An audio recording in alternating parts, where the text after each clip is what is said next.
Hello, hello, and welcome to It's a Woman's World. I'm Nadia Giordana, and my guest today is Alicia Sanchez. She is the author of Crafts Create Change. This is a book dedicated to being used as a tool in communities to help create positive change in communities and neighborhoods. She's also the founder of the organization Dear God, Are We There Yet? Let's not hang around here. Let's go meet Alicia and the other co hosts and find out more about these projects. Welcome to the show, everyone. Candy Pettiford. It's always so much fun to have you on the show.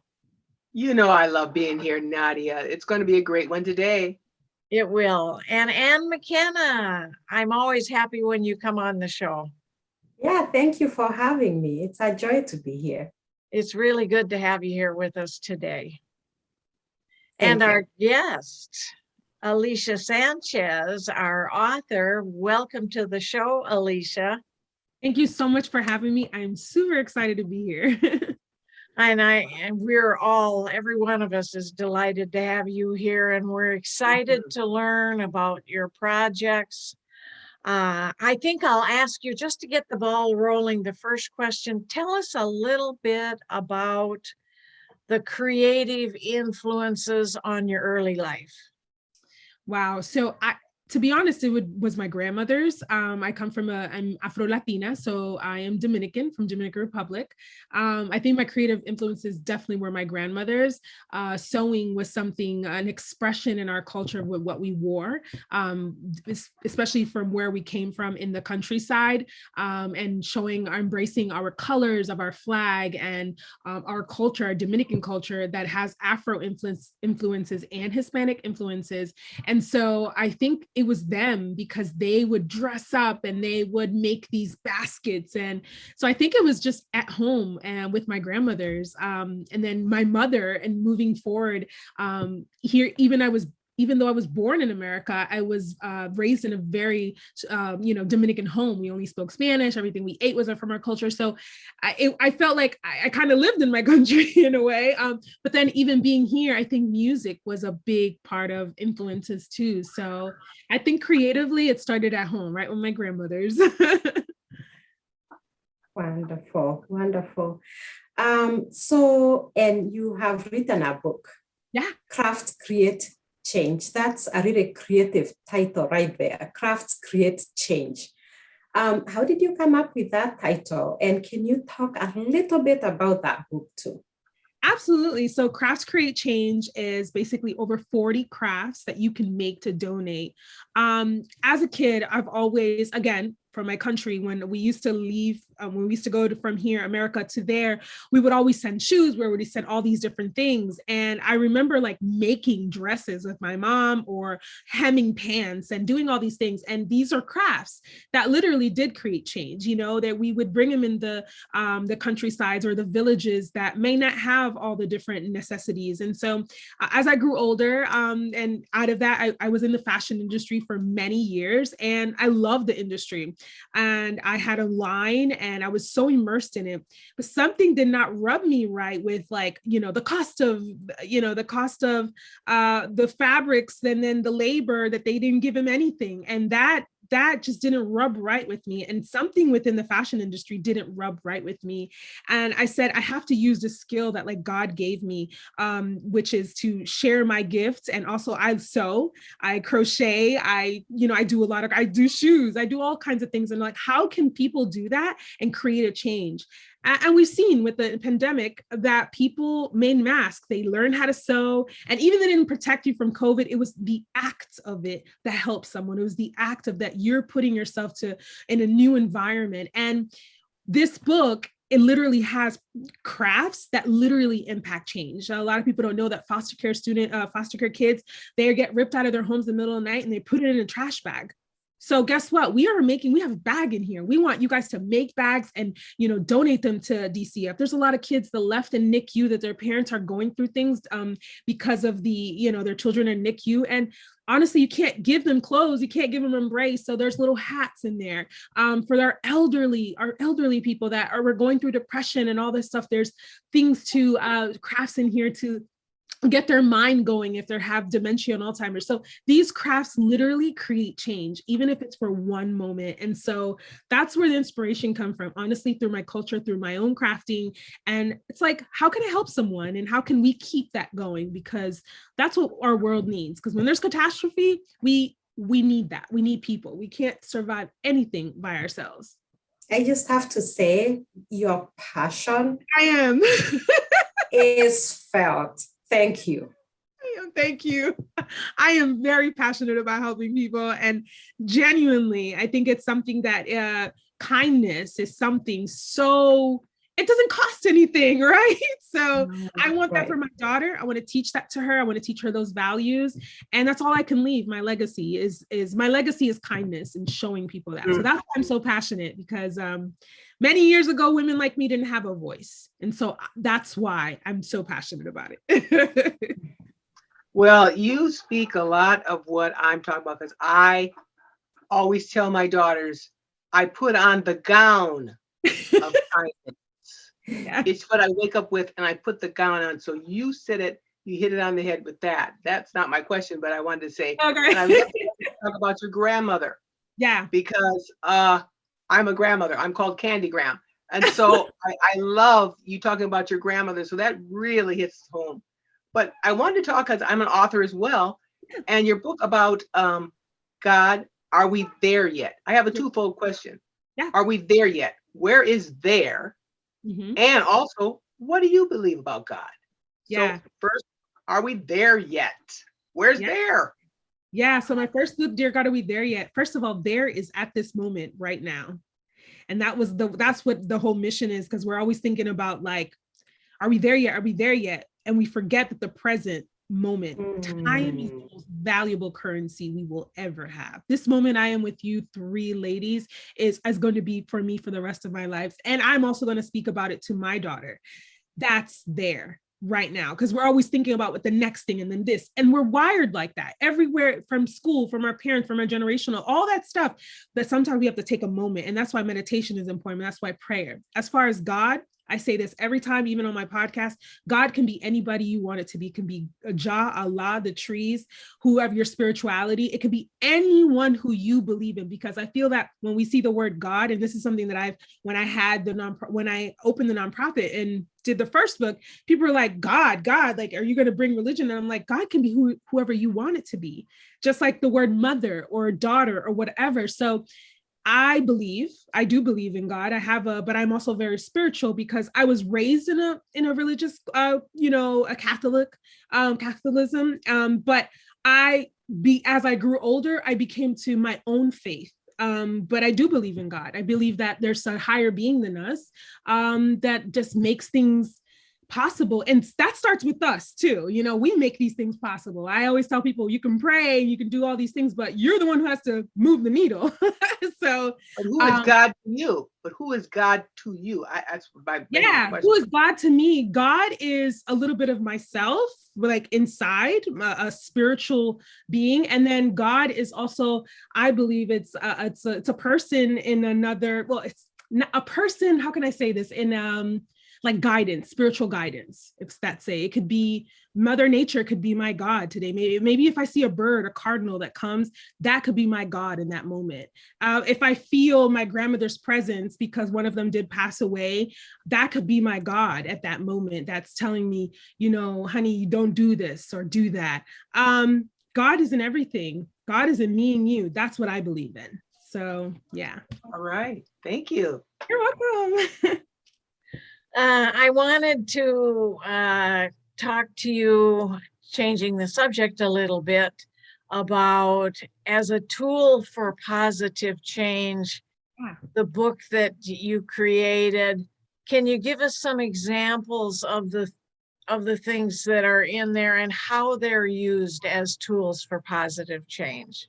Absolutely. I think the number one thing is the people that don't craft, they're like, well, what do I do with these crafts? And it's really understanding the positive change you're doing for that cause or the groups of people. As an Afro-Latina, there's a lot of things that people don't know about my culture or the African-American culture or the Black community. And it's an opportunity to have a little piece of that, to understand that world and to get educated on that world. You know, not everybody per se that is in the foster care system, I'll give you an example, it comes from a bad home. Not every person of color or whatever the case is a title or judgment. And that book does that. Like when you read certain things, it makes you think about other people. Like the homeless, we're all probably one bad thing away from being homeless, but we don't think about it like that. So when we're talking about positive change, we're literally saying the reason why this project is for these groups is because these are the situations that they probably need. But you and I could probably be in that situation as well. I'll give you an example for children with, we have diapers in here, like cloth diapers. A lot of people know it's not just about that they can't afford diapers. There's a lot of, from a medical standpoint, that the diapers might not be healthy for those children, so they can't wear regular diapers.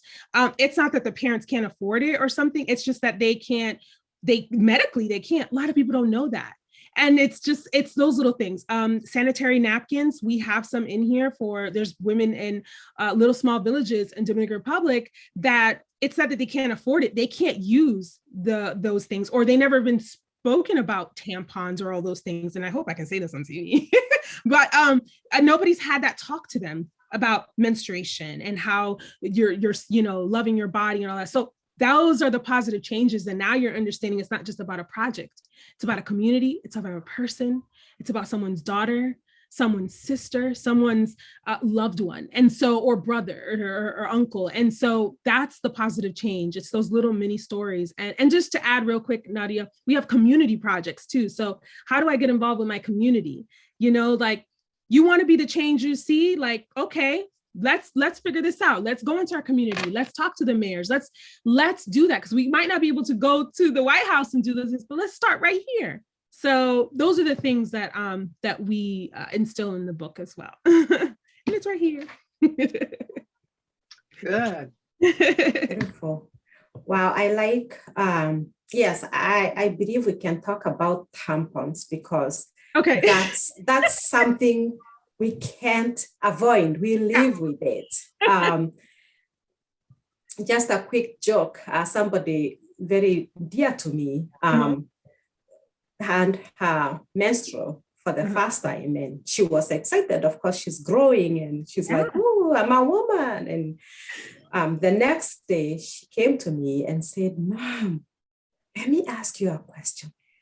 Is there monthly periods in heaven?" And I'm like, "No, honey." And she's like, "That's good." But, I mean, what you're doing is phenomenal because like where your grandma came from, Africa, we have the same problems where we have girls don't go to school or they can't keep up to school because when they have periods, they have to stay home. Yep. So I just wanted to share that. And I said, that's really needed in our communities. And it's something that needs to be talked about. There is no shame in being a woman. Mm-hmm. So that's something that needs to be talked about. And thank you for being out there and recognizing that need and stepping forward and doing something about it. Yeah, no, I love that you said that. A lot of people do not know that in our countries, but also here in America, there's so many girls that actually don't go to school, but also they don't know how to react to that part of like there's so much trauma in their life that's something else traumatic. And you're right. We need to be the advocacy of spreading that conversation out right in our communities. I know right in my community, people they feel uncomfortable when I say things. And I'm like, if you feel uncomfortable, it's because this needs to be spoken about and this needs to be, and either I'm going to do it or my daughter's going to do it because I'm going to make sure that there's someone out there feels safe. So thank you for sharing that because that is very true. People do not know that they don't go to school. They won't go to school or they can't go to school. You know what I mean? So, yeah. Well, once again, I have a twofold Okay. questions. One of them is, you talk about your daughter and all these young little ladies. What would you say to some young woman, young girl, 15 or whatever, and she wants to do what you do? What would you say? What's some of the basics that you say, you need to do this, you need to do this, this? And then my second question is, because of my daughter, who was going to be on, is a singer. I want you to sing one of your songs from your grandmother, Dominican Republic. So, okay. My daughter would love that. She would love that. Okay. She's singing now. Oh, awesome. Okay, so my first thing would be something that I would have loved someone to tell me, or my own self when I was younger, is love who you are. Love those curls on your head. Love the skin that you're in. Love your voice. Love everything that comes out of you, because you are special. Start there. Because once you love yourself and people start seeing that you love yourself, nothing can get in the way. And bullying and all those things, because a lot of little girls, they look up to social media and they look up all these false things and they forget that they got to love themselves. And the way I always say with volunteering, you got to start with yourself. And they're like, Alicia, what are you talking about? You start with loving yourself, being kind to yourself, and it can start with the affirmation or whatever. And that alone, you're doing so much, because it is going to rub off to another little girl or someone else. And then you're going to be an influence to them. That's the first thing I would say, because I know as a kid, I was confused. I was ridiculed for, my hair was natural. I used to beg my mom to put a relaxer in my hair, but then I used to get my hair burned. And I'm like, why am I doing this to myself? And it's again, and then people would ask me, well, are you African-American? Are you this? And I was afraid to use my voice. That's why I'm saying it, that's my advice. And then the second, when you want me to sing a song, I'm trying to think of so many different songs. You've got something from your country. You've got something kind of, well, so she so both of them, they love all kinds of, I'm trying to think of a merengue or a salsa or something. They were very into church as well. So church songs were big for them. But I think I would sing the one that, oh my gosh, I'm trying to can I come back to that? Come back to that. Okay, let's come back to that and then I'll figure it out. I'll sing the song. Yeah. We'll end with the song. We'll come back to that. Go ahead, Nadia. Okay. Okay. Okay. Oh, yeah. It's my turn to ask a question. I'm interested in the podcast that you do. I think you do a podcast. Tell us about that. Yeah, it's a bilingual podcast. So I speak English and Spanish, and we just have conversations and we're talking. I like to say we talk like it's 1995, because that's the last time that I can remember where there was no cell phones or anything, and we're just having a conversation. But it's a twofold podcast where I'm sometimes a solo cast, or I'll have somebody come on and tell their story, share their story about something with social good. I like to talk about social good because we need to hear those stories more, and we need to get inspired by them. And so yeah, it's just how can I say it? It's just like we're talking now like this, informal and just having fun and getting to know each other.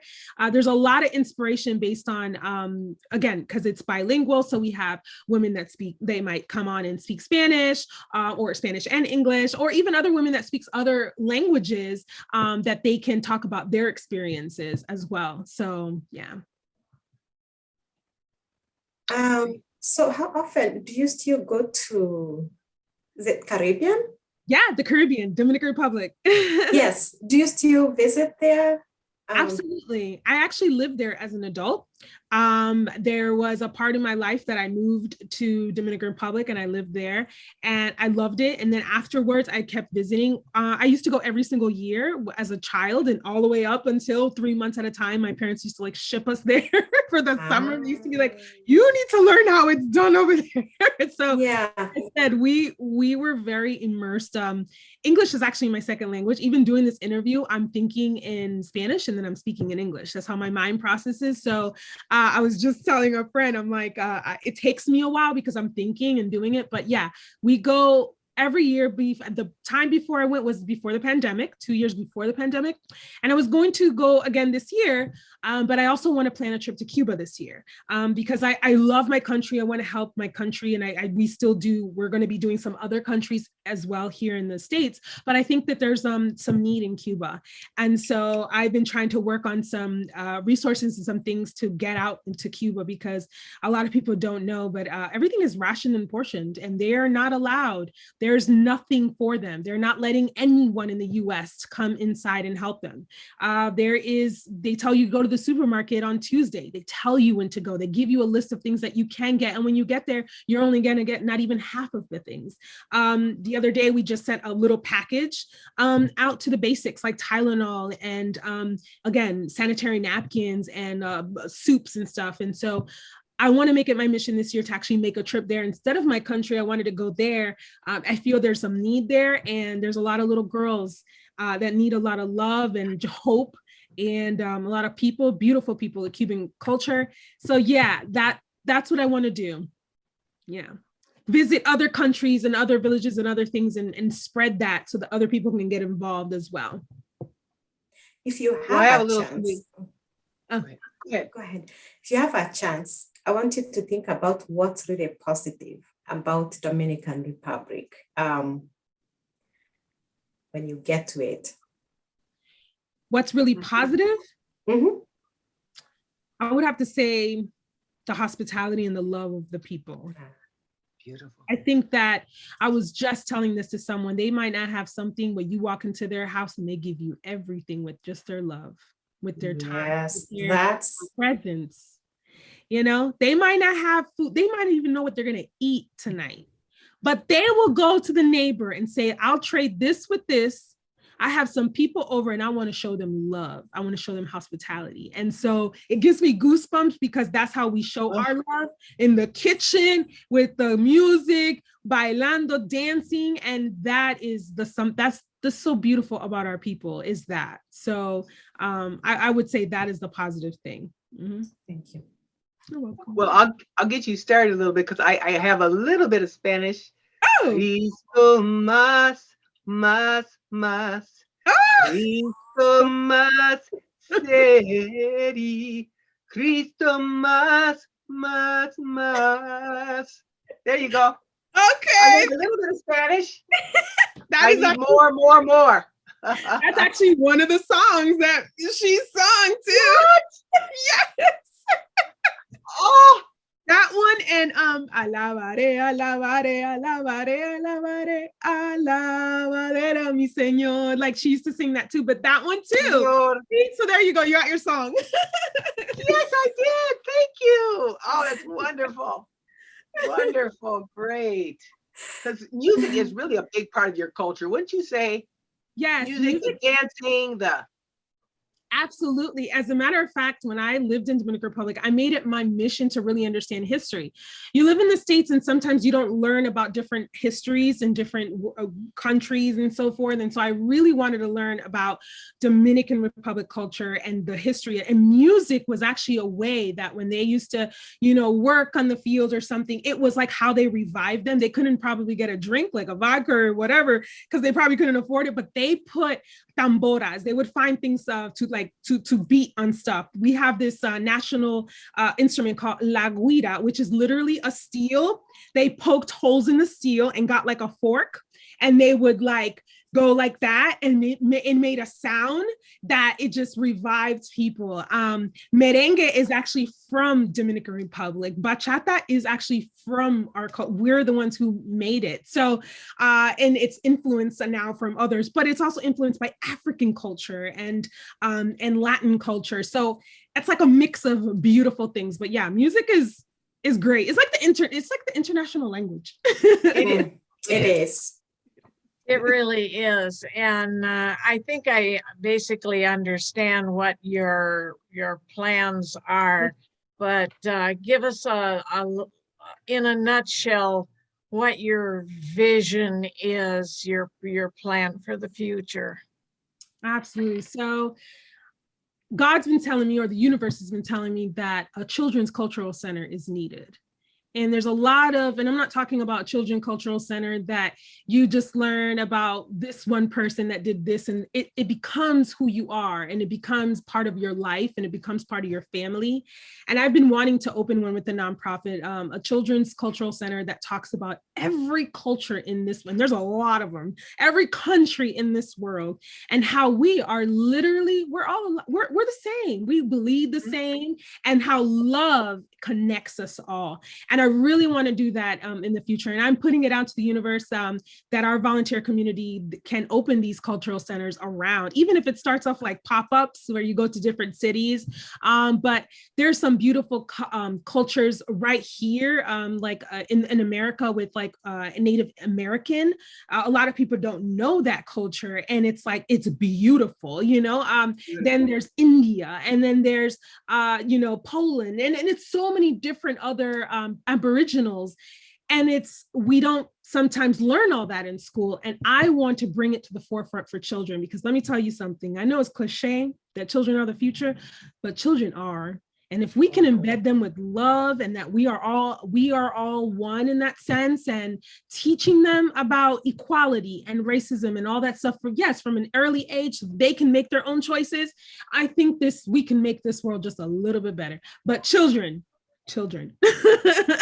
So yeah, that's what I would love to open up, and I'm putting it out there. She said the right thing about a children's, because that's Jamaila's heart, my daughter's heart, the one that was supposed to be on. She is going to be opening a children's school. Oh, so you two will have to connect. Yes. You have something both going on there. So I just want to throw that out to you. Oh my God. And I do have an orphanage in Kenya, children. I mean, I'm a hardcore Christian. I'm a very hardcore Christian. So mine are raised Christian, but my heart is for children. And like you are saying, if you can impact children at an early age, then they can conquer anything in life. So I guess, you know, there's that heart of children. And I was just gonna comment before that. Is it comment or ask? It sounds like what you do feeds you. You know, I can see it in your passion. I can, you know, and I always like to ask people, what do you do for yourself, for your healing, for your refueling? And it sounds like what you do does that, but I still want to ask that question. What do you do for your recharge, for your self-care? I sit in silence with myself and I pray. I'm going to leave this last because I know we don't have, this is my second time in this life, I call it. I'm a cancer survivor and I wasn't supposed to be here. So that's what I do. I pray. I'm gratitude and happiness. And I say, if I'm recharging with my own faith and my own moment and the goodness, and when a bad day, if I'm recharging with faith, I'm recharged, because at the end of the day, that's why I'm here. So I never forget that. So I want to leave that with you for this minute. You don't have to go through cancer. You don't have to go through this. Just take time to believe in who you are. Even if you don't have a religion, just believe in yourself and you recharge. Thank you everyone out there in the audience for watching. It's a Woman's World. We'll see you next time.